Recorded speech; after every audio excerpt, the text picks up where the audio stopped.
they call him. COPTUAH. And no, I don't mean the title of James Cameron's next blockbuster hit, but gotta love Nashville. The Connecticut State Trooper, who recently went viral for spitting in the face of independent journalist, Long Island Audit, has retired. As of July 31st, Bryan Fahey was set to retire on August 1st. Hello, and welcome back, roommates, to another titillating edition of Alexasrewm, where we are not lawyers, we are not medical professionals, and we are not law enforcement. We are just people. People who have opinions about all things going on in the true crime community, including this bloated tick, Bryan Fahey, better known as COPTUAH, taking the coward's way out. State Police Sergeant retires following viral video showing confrontation with YouTuber, which we will play in just a bit. According to WFSB, 2 First Amendment auditors were arrested after a confrontation with a state police sergeant in Groton earlier this month. First Amendment auditors are people who post videos interacting with government employees and police online. Even though audit is in his name, Long Island Audit, I personally would consider Sean Reyes and the work that he does more investigative reporting, investigative journalism, but that's just me. Now the state police sergeant involved has retired. Video of the interaction went viral online, so this all just went down over the last couple of weeks. It's wild. This particular auditor and the sergeant involved have a history. They first met in 2021 at headquarters in Middletown. So you're standing here with your cell phone. I thought you were busy. I thought you were busy, man. I am busy. You're gonna stand here with your cell phone out. That's very important when we read the internal affairs report. So you should get to work. I should get to work. Is that what you're telling If me? you're busy.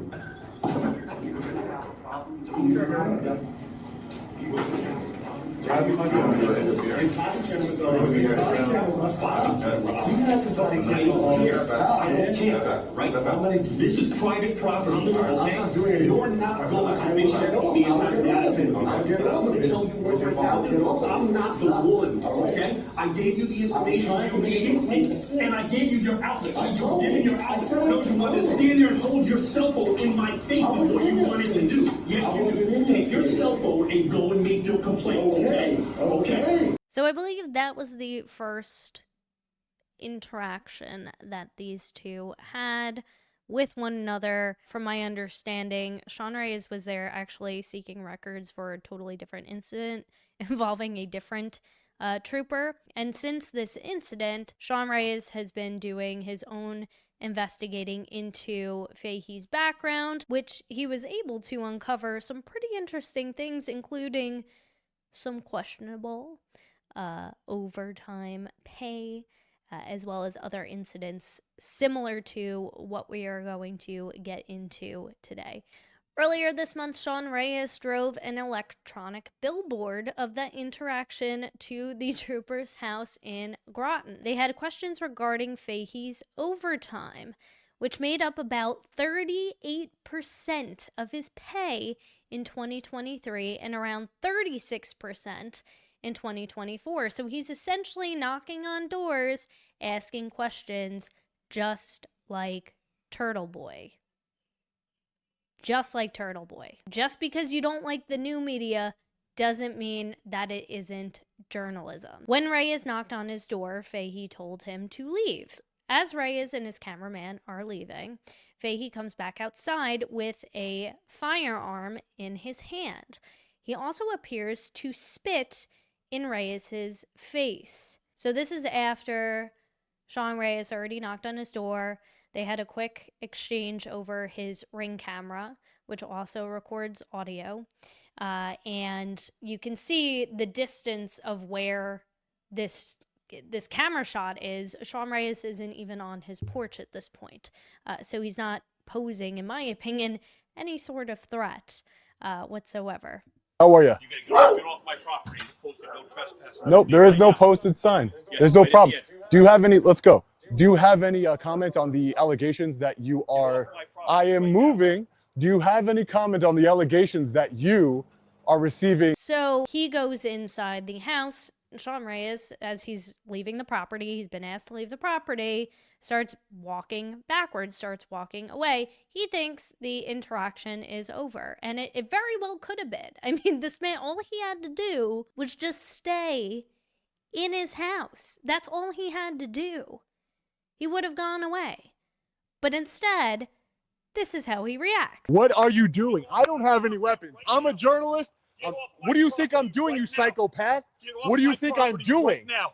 Get off my property right now. So this is his house over here. This looks like this is a road, or this is a part of a joint driveway into, I believe it's a cul-de-sac that he lives on. So I don't know legally what is technically his property, what isn't. If it's divided by this bush, I would imagine so. But then after the bush, is this all just free reign? But as you can see, you know, he's up in his face, right? He's approaching him with a firearm ready at his side, and he sounds like he's a guy who's auditioning to play a corrupt cop in a movie and isn't actually a real corrupt cop in real life. This is absolutely insane. So he pursues him with this firearm, and he gets up in his face. What do you think? Get I'm off my doing? property right now. I'm off your property. This is my property. Well, do you see me All not the way moving? to the cul-de-sac. Calm down. Get off my that gun out fucking of your hand. property. Get that gun out of Get your off hand, my you psycho. fucking property. I mean, I would ask the neighbor, like, is this, whose property is it? Get that gun I'm out a of your hand, you goddamn psycho. Connecticut State Trooper. I don't care who you are. Trespassing I don't care on my who you are. fucking property. I don't care who you Get are. off my fucking property. I don't care who you are. So he says, I'm a Connecticut State Trooper, which is interesting because if he's a Connecticut State Trooper, is he approaching him as a state police trooper or as a civilian who is carrying a firearm? And there were a couple of really good points that were brought up by an attorney called Southern Draw Law, which I will play a clip from in just a little bit, specifically the firearm, because for me, even though the virality of this clip was centered around the spitting in the face, because that's the most vile thing a human can do to another human, is excrete fluids onto the other person, the non-consenting party. But the firearm, the waving around of a firearm, you know, is it loaded? Is it not loaded? After, as you can see, Sean Reyes is already peacefully backing away. He's not getting in his face. He's not rage baiting.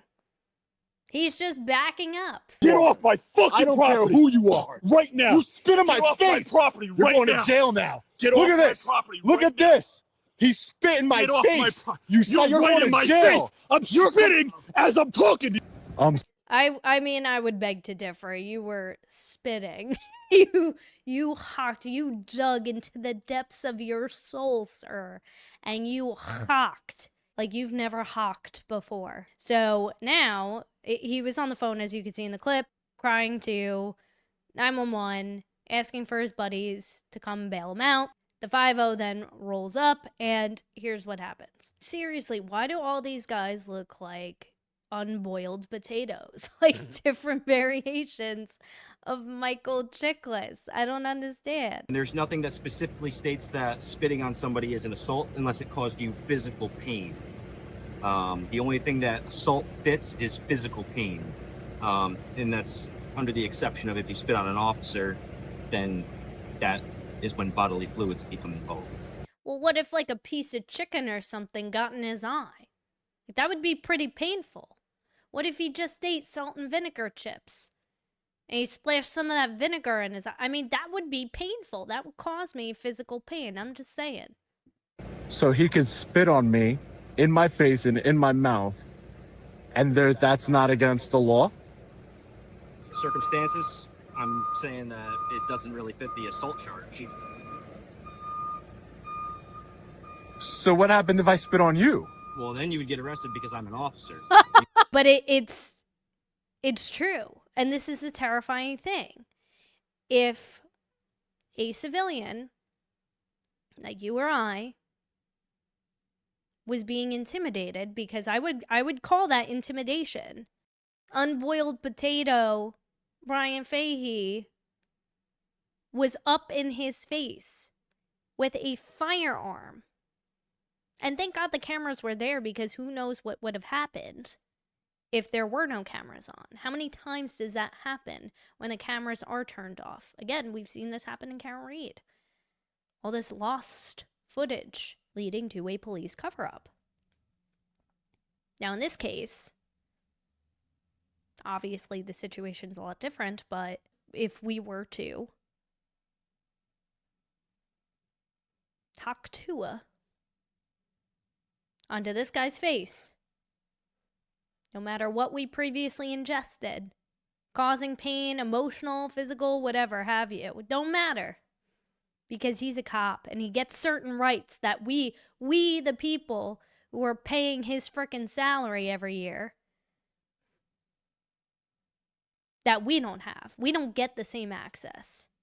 We don't get the same benefit of the doubt. And my question is, who is policing the police?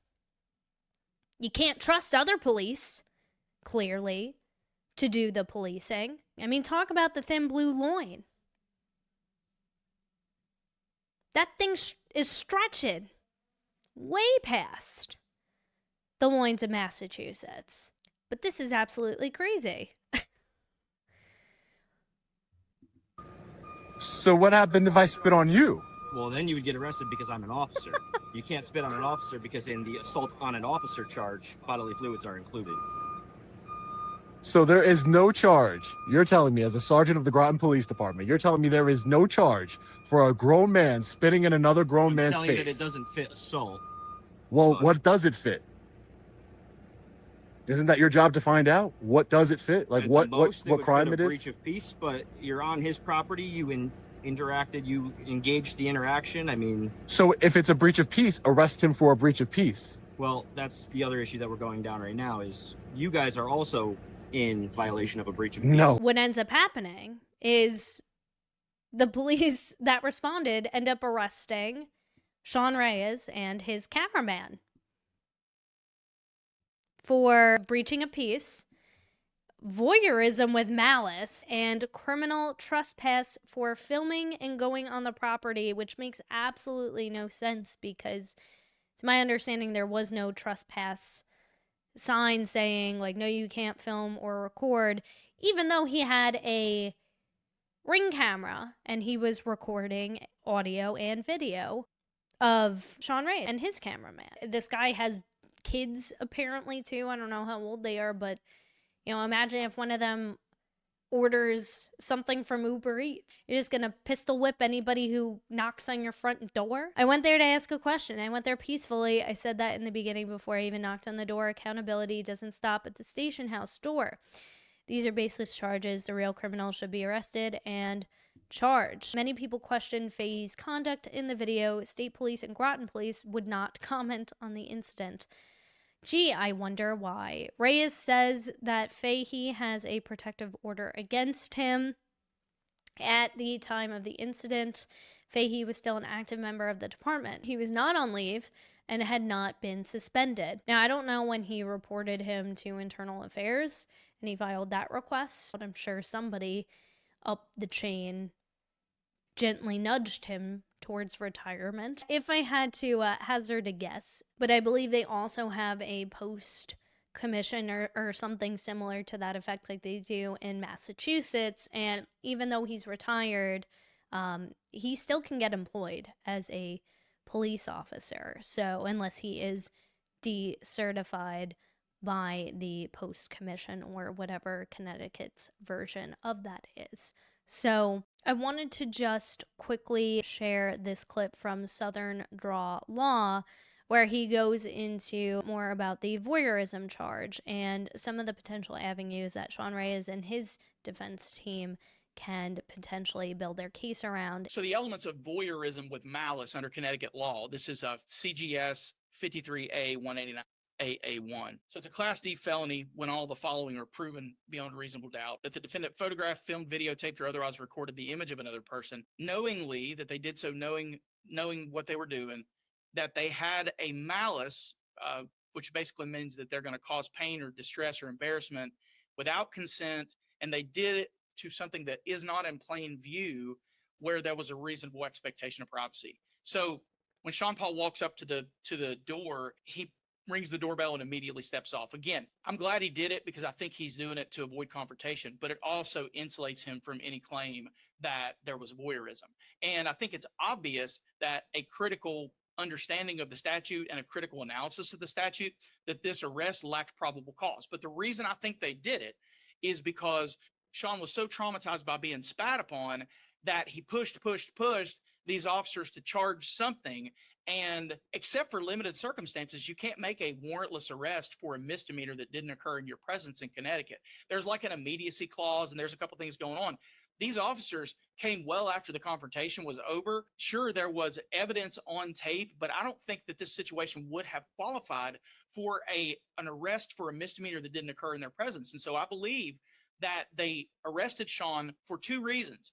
One, I think that if they were going to arrest somebody, it was going to be him. They weren't going to arrest Fahey. And so they arrested him for a felony because they couldn't arrest for a misdemeanor that didn't occur in their presence. And two, that is abuse of process, and it sets Fahey up to go ask for a protective order because now Sean has these pending charges. Now, we all know they'll probably be dismissed, but they're pending right now, which set Fahey up to at least file for an ex parte order, which are generally granted just based on the allegations and the circumstances. And Sean Reyes just had an arraignment the other day as well, too. So I think his next court appearance isn't until September. So like I said, if you guys are interested in the story, let me know in the comments section below. He says something really interesting about the firearm, because I think this is probably more than anything the biggest way for Sean Reyes to get some sort of justice and really get the needle moving in the right direction. This man should not have a license to carry. He shouldn't be able to own any sort of firearm. He is as dangerous. Guys like him are as dangerous as the criminals that they lock up, in my opinion. And he's also allegedly a thief. So there you have it. So in addition to the other offenses, we have reckless endangerment in the second degree under CGS 53A64. It's a Class B misdemeanor, but it's where the defendant engaged in conduct, and that conduct created a risk of physical injury to another person. Reckless endangerment in the first degree, CGS 53A63, is a Class A misdemeanor. Here's my argument for that. He intentionally walked inside. He intentionally got a gun. He took all of that into account, and yet he did not bring a holster. I can tell you as a former police officer, there's no chance that there wasn't a readily available off-duty, outside the waistband or inside the waistband holster that he could have put that firearm in. Right, and also to mention the fact that he addressed himself to the 911 operators and on camera to Sean Reyes as the Connecticut State Trooper. So if you are on duty, sir, right, because you're identifying to everyone that you are a Connecticut State Police Trooper, then wouldn't you carrying your firearm properly, which would be in a holster, be kind of important? Yeah, when he went inside, there wasn't any assumed threat. Sean Reyes, if he really wanted to see, he could see on his Ring camera, right, from inside of his house, lock the doors if he felt a personal threat, and he could see him walking away. But he made a conscious decision to pursue Sean Reyes after he was already vacating the premises. And it's not his fault. That's like 1.5 miles from the frickin' cul-de-sac to this man's house that he paid apparently only like $115,000 for. Holstered weapon says readiness. It says restraint. It says reasonable. An unholstered weapon, when you're a law enforcement officer down at your side and you understand that you may be starting a physical confrontation, that is reckless endangerment 100%. Not the spitting, which was what the focus of some of the legal analysis was. Yes, there's a stretch that spitting in someone's mouth, if you have bloodborne diseases or something like that, could create a risk of serious bodily injury. But the gun unholstered in conjunction with the menacing conduct also creates reckless endangerment in the first degree under Connecticut law.